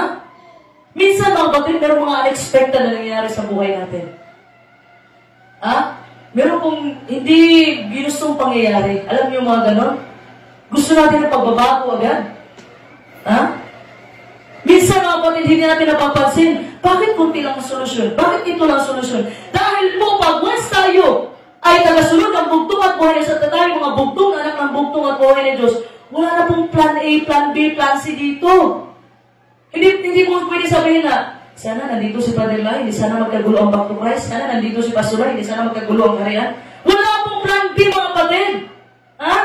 Nilagay ka ng bugtong at buhay na Diyos ngayon, mga kapatid. Dahil gusto ng bugtong at buhay na Diyos, pinili ka niya. Dahil hindi lahat ng tao ay mamamatay. Dahil mayroon pong maabutan ng bugtong at buhay na Diyos na buhay, na bababa ang kaharian, na mayroong kapangyarihan, mga kapatid. I-declaim natin yung sinabi sa Revelation 7, 1, 2, 3, 4. Revelation, mga kapatid, na 144,000 living saints, buhay, banal na mga buhay na maabutan ng bugtong at buhay na Diyos. Gusto nyo ba mapabilang, mga kapatid? Ha? Kasi natin nyo gusto. Gusto nyo ba mabilang? Amen ba? Amen. Palakpakan natin ang bugtong at buhay ng Diyos. Alam niyo, mga kapatid, nung nagpunta ako dito sa Manila, tinumusta ko talaga si Elder Proceso kung pwede ba makadalaw sa inyo. Busy kasi nagano kayo, nagpunta kayo sa bundok, nagtanim. Sana ko hindi pa panahon. Pero namimiss ko na kayo. Ha? Alam niyo, mga kapatid, malaki ang pasasalamat ko. Alam niyo, yung Nueva Ecija ang unang tumanggap kay Pastor Lai. Kayo po ang unang tumanggap. Alam niyo pa po yan? Kayo po ang unang tumanggap. So, ibig sabihin, mga kapatid, hindi po kinakalimutan ang bugtong at buhay ng Diyos ang ginawa niyo. Sa pagtanggap ninyo sa kanyang subo, mga kapatid, at ang inyong mga pangalan ay nakasulat na sa libro ng alaala. Ha? Naalala ko, mga kapatid, kayo ang unang tumanggap. Ha? Sometimes, mga kapatid, hindi sinasagot ang ating mga panalangin about your situation. Alam nyo bakit? Maybe you should change your focus on your prayer. Yung sinabi ko nga, mga kapatid, na puro lang ako. Ako na lang sa panalangin, puro ako. Pwede ba natin ipurso ang bugtong at buhay? Pwede ba focus tayo sa bugtong at buhay ng Diyos? Hindi puro sa ating sarili? Ha? Kaya hindi po sinasagot ang bugtong at buhay ng Diyos ang iyong mga dalangin dahil nakapokus ka po sa sarili mo. Hindi sa bugtong at buhay ng Diyos. Pwede ba yun, mga kapatid? Ha? Na araw-araw tanungin natin ang bugtong at buhay ng Diyos. Panginoon, bugtong at buhay ng Diyos, ano ba yung gagawin ko para magdadala ako ng kaluwalhatian sa iyo? Ano ba yung gagawin ko, bugtong at buhay ng Diyos, para magala ka sa akin? Ganun dapat ang mga prayer natin. Hindi yung lagi na sarili natin na ating mga iniisip, mga kapatid. And every time na umaabot o dumarating yung mga pagsubok sa iyong buhay, piliin mong alalahanin yung mga mabubuting nagawa ng bugtong at buhay ng Diyos sa iyo. Tingnan mo yung awit 42 verse 6, mga kapatid. Awit 42 verse 6. Purihin ang bugtong at buhay ng Diyos. O Diyos ko, ang aking kaluluwa ay nanglulumo sa loob ko. Kaya't aking inaalala ka mula sa lupain ng Jordan at ng Hermonitas, mula sa burol ng Meshar. So in the middle of his desperation, mga kapatid, sa kalagitnaan ng kanyang pagkadesperado, sa pamamagitan ng kanyang tiyaga at pagtitiis, he chooses to remember our Lord Jesus Christ. He chooses to remember God. Alam niyo, mga kapatid, it is important na mayroon kang history sa bugtong at buhay ng Diyos na hindi naman lahat ng iyong dalangin na hindi sinasagot. Alalahanin niyo po yung mga bagay. Alalahanin niyo po yung mga panahon na sinasagot ng bugtong at buhay ng Diyos yung mga panalangin mo. Hindi naman lagi-lagi na hindi niya sinasagot. Kasi nga mayroong problema sa prayer mo. Yung prayer mo na self-centered ka, lagi na lang ikaw. Lagi na lang puro ako ang iyong panalangin. Palitan niyo po ng puro bugtong at buhay ng Diyos. Anong kalooban mo, bugtong at buhay ng Diyos? Yun ang masusunod. Ha? Palitan po natin yung perspective ng ating panalangin. At alalahanin po natin ang lahat ng mga mabubuting nagawa ng bugtong at buhay ng Diyos. Sa panahon na susubukan ka ng bugtong at buhay ng Diyos, alalahanin mo ano ang ginawa ng mga tao, mga religyoso sa bugtong at buhay ng Diyos. Pinapako nila ang bugtong at buhay ng Diyos at hindi ka accepted dyan. Dahil ikaw ay tagasunod ng bugtong at buhay ng Diyos, obligado kang magbitbit ng iyong krus. Ha? Alalahanin mo, mga kapatid. Sa panahon na susubukan ka, manghihina ka agad, talo ka. May tanong ako sa inyo, mga kapatid. Happy Sabbath! Happy Sabbath! Uy, nahina na nga. Happy Sabbath. Oh, Happy Sabbath! Palakpakan natin ang bugtong at buhay na Diyos. Ha? Alalahanin nyo lagi, mga kapatid, huwag kayong manghina. Ha? ginawa ng bugtong at buhay ng Diyos para sa iyo. Ang dami pong ginawa ng bugtong at buhay ng Diyos. Alam mo, during pandemic time, hindi ka nagkasakit, hindi ka namatay dahil sa pandemic. Pagpapala yun ang bugtong at buhay, alalahanin mo yun. Nabubuhay ka hanggang ngayon dahil may purpose ang bugtong at buhay ng Diyos sa'yo. Sinubukan ka lang, nanghina ka na. Sinubukan ka lang, tumalikod ka na sa pananampalataya. Alam mo, ito yung problema sa atin ng mga bugtong na anak ng bugtong at buhay ng Diyos. Pag may pagpapala tayo, gusto na abante tayo palagi sa pagsasamba, sa pananampalataya. Pero pag may pagsubok, kayo na muna magsimba, sister, brother. Ganun ang nangyayari sa atin. Bakit ba mga kapatid? Ha? Magpapasalamat ng ba tayo sa bugtong at buhay ng Diyos pagpapala ang dumarating? Paano pag pagsubok? Anong ginagawa natin? Sinusumpa ba natin ang bugtong at buhay ng Diyos? Alalahanin niyo mga kapatid. Ha? Kung hindi, laging inisip, hindi pa sinasagot yung panalangin ko. May problema sa panalangin mo. Ha? Palitan mo yung panalangin mo. Kasi minsan mga kapatid, ginawa ng bugtong at example, ito ang nature ng tao. Ginawa mo ng mabuti. 99% o 99 na mabuting gawa ang ginawa mo sa tao. Pero pag once nagkamali ka lang, nakalimutan yung 99. Ang naalala yung mali mo lang. Ganun talaga ang nature ng tao. 99 na tama plus isang mali equals mali na lahat. Ganun po ang nature ng tao. Kasi ang mga taong ayaw sa inyo, ay lagi pong mayroong maipupuna sa inyo. Gumawa ka man ng mabuti, pupunahin ka pa rin. Ha? Di ba na po mga kapatid na magalit sa inyong ibang tao dahil sa pagsunod nyo sa bugtong at buhay ng Diyos, ang importante po, katulad po ni Shadrach, ni Meshach, Abednego, na hindi po sila lumuhod sa rebulto na ginawa ng hari. Di ba, mahal na hari, magalit ka sa amin. Basta ang bugtong at buhay na Diyos sa pinaglilingkuran namin, hindi magalit sa amin. Yun po ang dapat natin iwasan. Ha? Baka pagdating ng panahon, mga kapatid, pag tinanong ka, Sabado o Linggo, sabihin mo, Sabado, pinutulan ka na ng kamay. Tapos, Sabado o Linggo, Sabado pa rin, pinutulan ka na ng kabilang kamay. Tapos paa, dalawang paa mo, pinutol na. Panglas, yung ulo mo na. Tinanong ka, Sabado o Linggo, Linggo na lang. Baka ganun po mangyari sa atin. Alam niyo mga kapatid, si Shadrach, si Meshach, Abednego, hindi sila sigurado na ililigtas sila ng bugtong at buhay ni Diyos. Ano sinabi nila? Iligtas man kami ng aming Diyos, mahal na hari o hindi, basta hindi kami luluhod sa rebulto na ginawa mo. Ang gusto ng bugtong at buhay, manindigan ka sa iyong pananampalataya. Hindi po nakadepende ang ating pananampalataya sa ating kapitbahay, sa ating mga pastor, elder, hindi po nakadepende dyan. Individual po ang ating kaligtasan. Hindi ka makaligtas ng anak mo, ang anak mo hindi makakaligtas sa iyo, pero importante na masama mo yung pamilya mo sa langit ng mga langit. Yun po, alam niyo mga kapatid, Matthew 24, hindi pa nangyayari mga kapatid, itong malaking kapighatian na sinasabi ng Matthew 24. Ha? Kung hindi nyo na maintindihan, may mga ngaral sa inyo, sabihin, nandoon si Kristo, nandyan si Kristo, huwag kayong maniniwala. Tandaan po natin mga kapatid, ito ang tandaan ninyo. Ha? Makinig kayong lahat.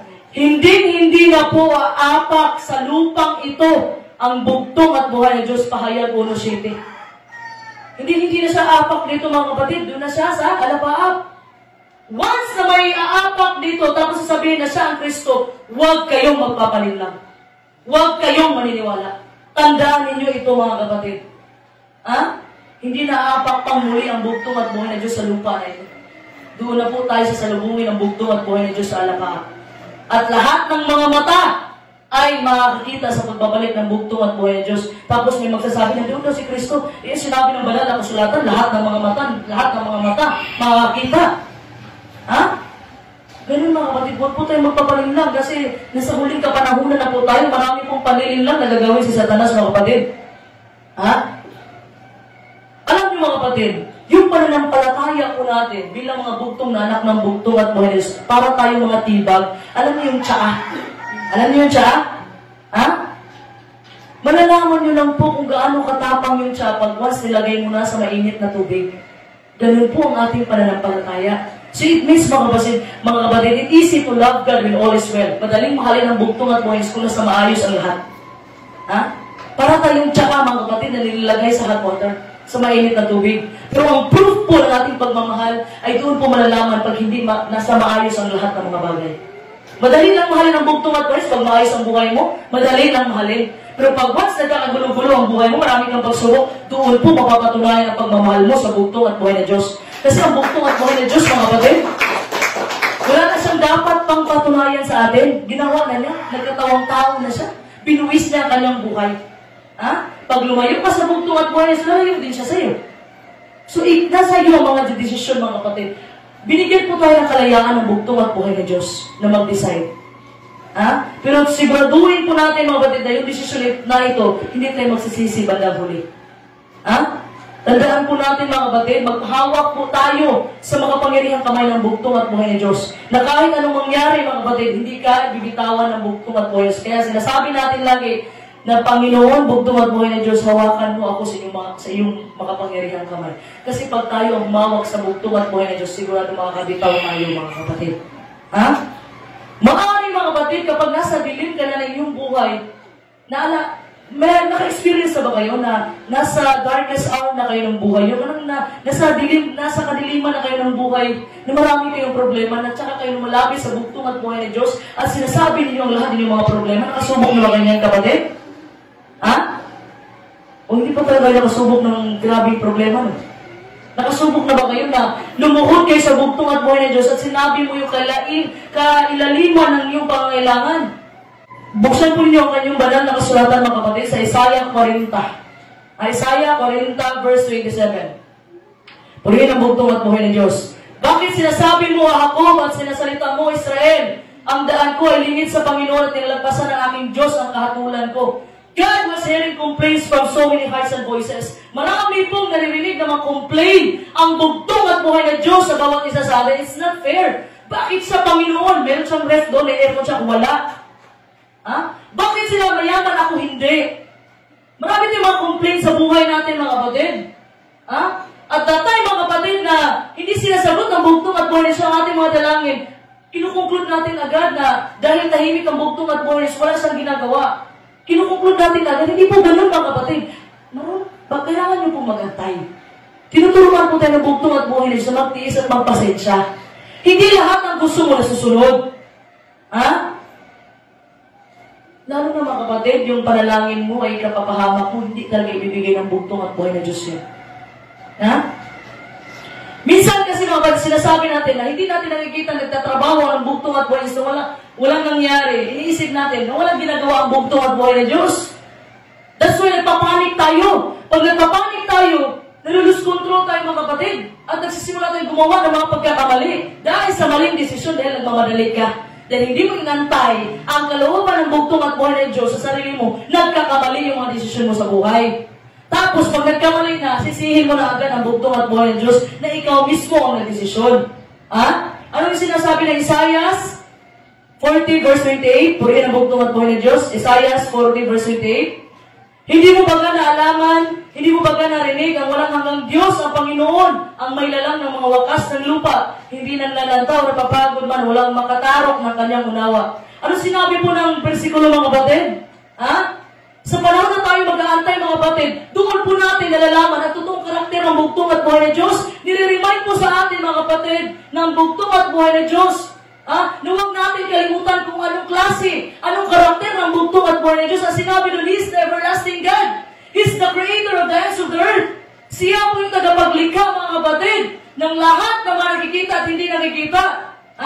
Hindi siya napapagod, hindi siya nabibigatan. Yung pag-iintindi niya, mga kapatid, unsearchable. Huwag po natin kalimutan. Ang bugtong at buhay na Diyos. In other words, mga kapatid, hindi mo napipigure out sino ba talaga ang bugtong at buhay na Diyos. Kung gusto niyang iligtas, mga kapatid, kahit sino gusto niyang iligtas, kaya niyang gawin. Kaya wala tayong karapatan manghusga sa ating kapwa. Ang dami natin gawin, mga kapatid, ay sumunod lang sa kautusan ng bugtong at buhay na Diyos. Pero yung paghuhusga po, kapatid, trabaho po ng bugtong at buhay na Diyos yan. Huwag po natin husgahan na porkit nakikita mo na ganyan ang mga ginagawa niya, sabihin mo na agad, hindi mapupunta ng langit yan, impyerno yan. Hindi pwede yan. Tapos ang ending, siya pa yung napunta ng langit, ikaw pa yung sa impyerno. Alam mo bakit? Kasi nahusga ka na eh. Hindi ba kasalanan ang mahusga? Kasalanan.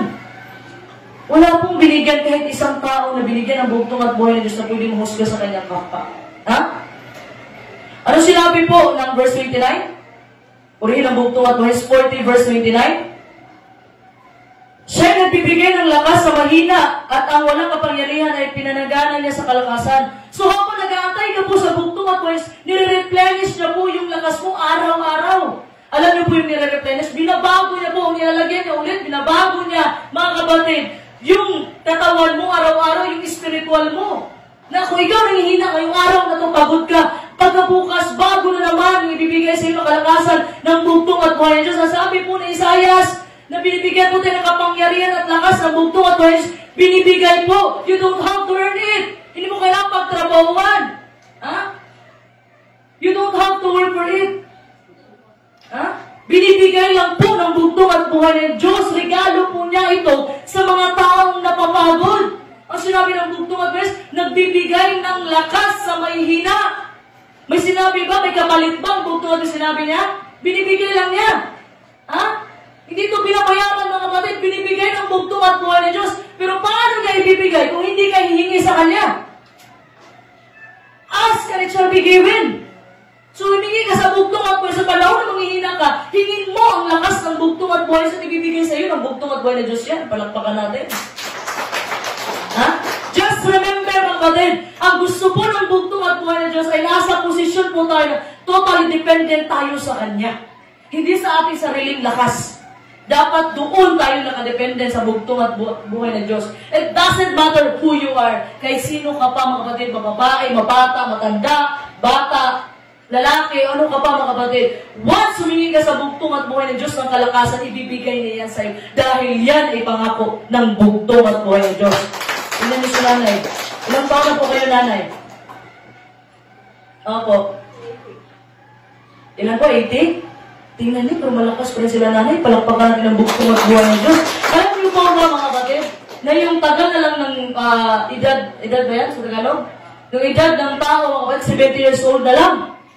Pag sumubra ka dyan, bonus na yan ang bugtong at buhay ng Diyos. Kaya may bonus ang bugtong at buhay ng Diyos sa'yo, nanay. Palakpakan po natin. Ha? Ano sinabi ng verse 30? 40 verse 30? Purihin ang bugtong at buhay ng Diyos. Pati ng mga kabinataan ay manlalanta at mapapagod at ang mga binata ay lubos na nangabubuhan. So wag na tayo manirahan, mga kapatid, sa kung. Lagi na lang kung. If only, what if kaya, no? What if? Puro ka na lang what if. Ha? Huwag po tayo mamuhayan sa ganyan. Kasi araw-araw po mga kapatid, every day mga kapatid, there are people, they are raising the white flag of surrender. Alam niyo yung white towel, pag nag-boxing si Pacquiao, pag surrender na yung kalaban, mayroong white towel. Kasi surrender na. Ha? Alam niyo bakit? Saan ba? Bakit po nire-raise natin yan? Araw-araw may mga taong naghihirap mga kapatid, napapagod sa kanilang mga problema. Tired of their marriages, pagod sa kanilang buhay asawa, pagod sa kanilang trabaho, pagod sa kanilang buhay. Araw-araw po mga kapatid, nakakaranas po tayo ng ganyan. Paano na lang po yung hindi nakakilala ng bugtong at buhay ng Diyos? Tayo nga nakakilala ng bugtong at buhay ng Diyos, napapagod tayo. Pero paano na lang po yung mga tao hindi nakakilala? Kaya minsan, pag hindi kinakayanan ng problema, nagbibigti. Yan po ang mahirap mga kapatid pag hindi mo nakilala ang bugtong at buhay ng Diyos. Ha? Sinabi po ng bugtong at buhay, huwag kang sumuko. Sa panahon na manghina ka, humingi ka ng kalakasan sa akin at ibibigay ko yan sa iyo. Yun ang po ang punto ng bugtong at buhay ng Diyos. Tingnan niyo po yung pangako ng bugtong at buhay sa Isaias, chapter 40, verse 31. Purihin ang bugtong at buhay ng Diyos. Ngunit sila naghihintay sa Panginoon ay mga bagong lakas. Sila'y pailang lang na may mga pakpak na parang mga agila. Sila'y magsisitakbo at hindi mapapagod. Sila'y magsisilakan at hindi manghihina. Ano sinabi ng bugtong at buhay ng Diyos? Parang agila. Alam niyo po ba yung agila? Ha? Yung agila mga kapatid, hindi lagi nakaganyan yan. Anong Tagalog yan? Hindi nakaganyan lagi. O hindi, palaspas? O hindi nakaganyan lagi yan. Yung agila mga kapatid, sumasabay lang yan sa hangin. Ganun po ang agila mga kapatid. So ang renewal po ng ating lakas mga kapatid ay nagagaling po sa bugtong at buhay no matter how tired you are. Kahit gaano pa kapagod mga kapatid, inirenew po araw-araw ng bugtong at buhay na Diyos ang ating kalakasan. Tingnan niyo po yung agila. Ang agila po mga kapatid, ay naglalas lang po siya ng 40 years. 40 years. Ha? Pero mayroong mga agila mga kapatid na umaabot hanggang 70 years old. Ano bang ginagawa nila? So pag umaabot na sa 40 years old ang agila mga kapatid, kailangan nilang mag-desisyon. Very difficult decision. Mahirap na desisyon na kailangan nilang gawin. Kasi yung agila mga kapatid, alam niyo yung yung kuko niya, humahaba na to. Lahat ng kuko niya humahaba, kaya mahirapan siya maghunting ng pagkain. Ha? Yung muso niya humahaba na. Kinahirapan po at the age of 40 years old, ang agila po mga kapatid, mabigat na po yung pakpak niya. Hindi na siya makalipad. Yung muso niya mahaba na, yung kuko niya mahaba niya. Kinahirapan siya maghanap ng pagkain. So, kailangan mga kapatid magdesisyon ng agila. The eagle is left with only 2 options. Ano pong option na ito? Mamatay siya o kailangan dumaan sa napakasakit na proseso ng pagbabago. Kasi mga kapatid, kung mamatay ang agila, 40 years old lang talaga yan. Pero pag dumaan sila sa pagbabago, kapatid, alam yung napakasakit na proseso? Di ba yung kuko ng agila mahaba na? Yung uso ng agila mahaba na? Tapos yung pakpak ng agila mabigat na. So ang ginagawa po ng agila mga kapatid ay hinahampas niya yung kuko niya para maputol. Pati yung uso niya mga kapatid. Ganun po kahirap ang pinagdadaanan ng agila. At naglalas po itong proseso na ito, 150 days. So pag once nangyari na ito mga kapatid, nag-renew na yung strength ng agila. Kaya ini-example po siya ng bugtong at buhanes na agila yung example na kasi pag once mga kapatid na pagod ka mga kapatid at dumadaan ka sa mga painful process na binigay sa bugtong at mga pagsubok, nare-renew yung strength mo na kagaya ng isang agila na parang sa hangin. Ito mga kapatid. Ha? Alam niyo mga kapatid, madali lang magsabi na kayanin ko yan, bugtong at buhay ni Diyos, anong pagsubok? Pero pag nasa actual ka na, lalo na mga kapatid, pamilya mo, kaproblema kayo, hirap. Totoo lang. Mahirap magpuri, mahirap magsamba sa bugtong at buhay ni Diyos kung may problema ka sa pamilya mo. Ha? Napapagod ka na, di mo na maintindihan. Hirap na hirap ka na. Ha? Kulang ang pagkain. Maraming problema mga kapatid. Alam mo yung first reason mga kapatid, ang bugtong at buhay na hindi siya napapagod. Ha? Hindi siya nabibigatan ng buhay. Tayo nabibigatan tayo. Pero ang bugtong at buhay hindi nabibigatan. The second reason is nangako po ang bugtong at buhay ng Diyos. Nagbibigay siya ng kalakasan sa panahon na ikaw ay mapapagod. At nagbibigay siya ng kapangyarihan sa panahon na ikaw ay hihina. Pangako yan ang bugtong at buhay ng Diyos. Walang nag-claim ng pangako na yan. Kaya pag nanghihina tayo, umaalis tayo sa pananampalataya. Ha? And the last reason mga kapatid is nire-recognize po ng bugtong at buhay ng Diyos na mayroon pong panahon talaga sa ating buhay na tayo ay nanghihina at napapagod. Hindi ka kinukundina ng bugtong at buhay ng Diyos kung napapagod ka ngayon, kung nanghihina ka. Hindi ka niya kinukundina mga kapatid. Instead, nag-offer po siya ng solusyon. Kung ikaw nanghihina at napapagod, may solusyon po ang bugtong at buhay ng Diyos. Kailangan mo lang mag-tap, kailangan mo lang manalangin, kailangan mo lang magbasa ng banal na kasulatan. Dahil po ang bugtong at buhay ng Diyos, siya po ang bukal ng lakas at kapangyarihan na walang katapusan. Ang pag-aakay po natin sa bugtong at buhay ng Diyos, mga kapatid, it means po na kailangan po natin mag-focus sa bugtong at buhay ng Diyos in the midst of your situation. Kahit anuman ang pagsubok na dumarating sa inyong buhay, it means po mga kapatid na nag-aantay kayo sa bugtong at buhay ng Diyos. It means po, trusting even when there are difficulties. Kahit mayroong kahirapan, paghihirap. It means mga kapatid, ang pag-aantay natin sa bugtong at buhay ng Diyos ay manampalataya tayo sa bugtong at buhay ng Diyos. Kahit itong pananampalataya natin, ito na yung last thing you want to do. Parang ano ba? Wala ka ng choice, manampalataya ka na lang. Kaya tanggap ng bugtong at buhay ng Diyos yan. Sinabi nga kahit gano'ng pakaliit yung pananampalataya, kasing liit ng mustasa. Alam niyo ba yung gano'ng kaliit yung mustasa ang kapatid? Gano'ng kaliit? Mas balik na yata sa munggos yan. Sa munggo. Gano'ng kaliit. So naiintindihan ang bugtong at buhay ng Diyos. Kung dumaranas ka ng mga kahinaan mga kapatid, naiintindihan yan. At naiintindihan ang bugtong at buhay. Kahit yung last option mo na lang ay yung manampalataya ka sa Kanya. Naiintindihan ang bugtong at buhay ng Diyos niya mga kapatid. Ha? Sa mag-aantay po natin sa bugtong at buhay ni Diyos, hindi po ibig sabihin na kailangan mo lang umupo dyan at wala kang gagawin. Ha? Kailangan mga kapatid na mag-aral po tayo ng salita ng bugtong at buhay ng Diyos. Waiting on our Lord Jesus Christ, mga kapatid, does not mean na kailangan mong lumabas sa pananampalataya mo para i-fix yung sariling problema mo. Hindi po ganun, mga kapatid. Sa pag-aantay po natin sa bugtong at buhay, hindi po yan na lalabas ka lang, hindi ka mo magsasamba, o lalayo ka sa bugtong at buhay para ikaw na lang mag-ayos ang problema mo. Hindi po ganun. Ha? Yan po ang dahilan, mga kapatid, kung bakit hinahayaan po ng bugtong at buhay ng Diyos sa madagdagan po ang ating pagod hanggang siya na lang ang maging tanging daan palabas. Ha? Alam niyo, mga kapatid, sa panahon ni Paraon, mga kapatid, nung kinuha ni Moses, inutusan ng bugtong at buhay ng Diyos na kunin ang mga Israelites galing sa Ehipto, mga kapatid. Andun sila, nandun sa Red Sea, mga kapatid. Gusto ng bugtong at buhay, sumaabot ka sa point ang iyong buhay na wala ka nang mapuntahan. Kasi wala sila mapuntahan, mga kapatid. At the time na wala sila mapuntahan, doon sila humingi ng tulong sa bugtong at buhay at hinati ni Moses ang dagat. Dahil sa kapangyarihan ng bugtong at buhay ng Diyos. Yun ang gusto ng bugtong at buhay ng Diyos. Nag-aakay ang bugtong at buhay ng Diyos na maging kagaya ka ni David. Ha? Bakit? Bakit kagaya ni David? Alam mo si David, mga kapatid, ha? Hindi niya sinuot ang armor. Anong tagalog dyan?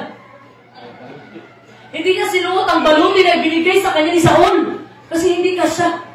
Ang liit kasi ni David. Ha? Gusto ng bugtong at buhay na sumabot ka sa punto na yan.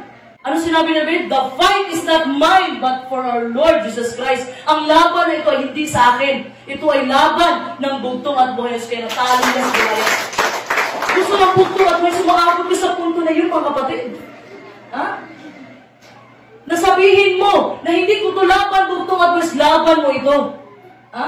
Sa mag-aantay po natin sa bugtong at buhay ng Diyos, palitan po natin yung kahinaan natin ng kalakasan ng bugtong at buhay ng Diyos. Ano sinabi ng verse 31? Lilipad tayo na parang agila, mga kapatid. Ha? Lilipad tayo, tatakbo tayo. May kanta si Pastulayan yan. Ako ay lilipad tulad ng agila. Ha? Tayo ay lilipad na hindi mapapagod. Tayo ay lalakad na hindi manghihina. Kailangan natin magpatuloy, mga kapatid. Magpatuloy hanggang sa pagbabalik ng bugtong at buhay ng Diyos.